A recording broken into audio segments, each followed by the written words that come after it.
Hi అండి, నమస్తే. Welcome back to మన ఇంటి రుచులు. ఈరోజు మన వీడియోలో మిల్ మేకరు టమాటా పులావ్ను ఎలా చేసుకోవాలో చూద్దాము. నాన్ వెజ్ తినని వారు ఈ కార్తీక మాసంలో వనభోజనాలకు వెళ్ళేవారు ఈ పద్ధతిలో ఒకసారి చేసినట్లయితే అందరూ చాలా బాగుందంటారు. టేస్ట్ అయితే నాన్ వెజ్ని మించిన టేస్ట్తో చాలా బాగుంటుంది. తప్పకుండా ఒకసారి ట్రై చేయండి. ముందుగా ఇలా ఒక గిన్నె తీసుకొని ఒక గ్లాస్ వరకు బాస్మతి రైస్ని వేస్తున్నాను. ఇందులోకి వాటర్ పోసి నీట్గా కడిగేసుకొని మరలా ఫ్రెష్ వాటర్ని పోసి పక్కన పెట్టుకుందాం. ఆ తర్వాత ఇలా ఒక ప్లేట్ తీసుకొని ఇందులోకి మీడియం సైజులో ఉన్న ఒక ఆనియన్ని ఈ విధంగా పొడవుగా కట్ చేసుకోవాలి.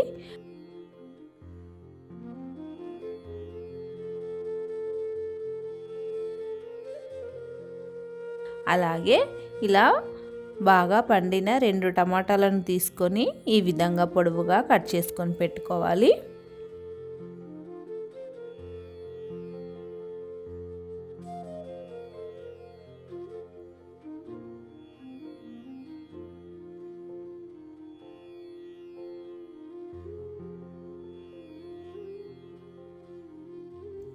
తర్వాత స్టవ్ ఆన్ చేసి ఇలా ఒక గిన్నెలోకి కొన్ని వాటర్ని వేసి పెట్టుకొని ఈ వాటర్ని బాగా వేడి చేసుకోవాలి. వాటర్ ఇలా మరుగుతున్నప్పుడు నేను ఇక్కడ ఒక టీ గ్లాస్ వరకు మిల్ మేకర్ని తీసుకుంటున్నాను.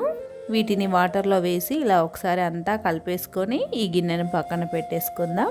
ఆ తర్వాత ఇందులో ఉన్న వాటర్ అన్నీ వంపేసి మిల్ మేకర్ని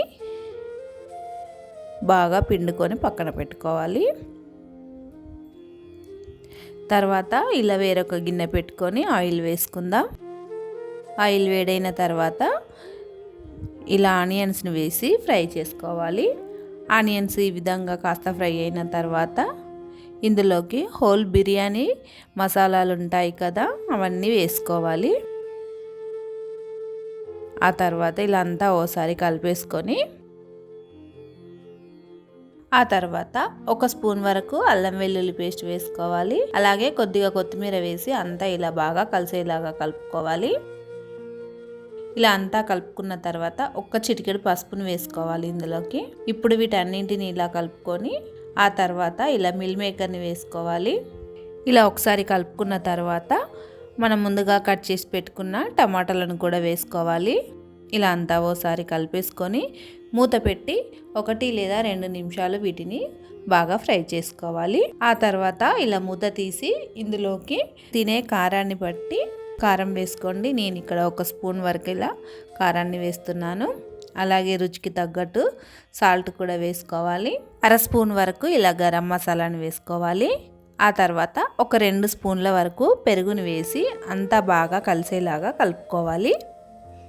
ఇలా అంతా కలుపుకున్న తర్వాత మూత పెట్టి ఒక 2 నిమిషాలు వీటిని బాగా ఫ్రై చేసుకోవాలి. చూడండి, ఒక 2 నిమిషాల తర్వాత ఇలా ఆయిల్ అంతా పైకి తేలి ఇవి బాగా ఫ్రై అయినాయి. ఇలా అంతా ఫ్రై అయిన తర్వాత ఇందులోకి మనం తీసుకున్న రైస్కి తగ్గట్టు వాటర్ వేసుకోవాలి. ఇలా నేను 1.5 గ్లాస్ వరకు వాటర్ని వేస్తున్నాను. ఇలా వాటర్ మరుగుతున్నప్పుడు కొద్దిగా కొత్తిమీరను వేసుకోవాలి. ఇలా అంతా ఓసారి కలిపేసుకున్న తర్వాత మనం ముందుగా నానబెట్టుకున్న రైస్ని వాటర్ ఏమీ లేకుండా వంపేసుకొని ఇందులోకి వేసేసుకోవాలి. ఆ తర్వాత ఇలా అంతా బాగా కలిసేలాగా కలుపుకోవాలి. ఇలా కలుపుకున్న తర్వాత ఒకసారి కొద్దిగా ఇలా ఉప్పు సరిపోయిందో లేదో ఒకసారి చెక్ చేసుకొని సరిపోకపోతే ఇదే టైంలో కాస్త వేసేసుకోండి. ఆ తర్వాత ఇలా మూత పెట్టి రైస్ని ఉడికించుకోవాలి. చూడండి, ఇలా ఎసరంతా దగ్గర పడిన తర్వాత పైన కాస్త కొత్తిమీరను ఈ విధంగా చల్లుకొని మూత పెట్టి మంటను లో ఫ్లేమ్లో పెట్టి 1 నిమిషం లేదా 2 నిమిషాలు ఉడికించుకుంటే సరిపోతుంది. చూడండి, రైస్ ఈ విధంగా బాగా వచ్చింది. ఇలా పొడి పొడిలాడుతూ సూపర్ టేస్టీగా చాలా బాగుంది. దీనిని ఇలా వేడివేడిగా వేరొక ప్లేట్లోకి సర్వ్ చేసుకొని తింటే చాలా టేస్టీగా ఉంటుంది. ఇలా కాస్త పెరుగు వేసుకొని ఆనియన్స్తో తింటే చాలా బాగుంటుంది. తప్పకుండా ఓసారి ట్రై చేయండి. ఈ కార్తీక మాసం స్పెషల్గా ఒకసారి ఇలా టమాటా మిల్ మేకర్తో ఇలా పులావ్ చేసి చూడండి. టేస్ట్ చాలా బాగుంటుంది.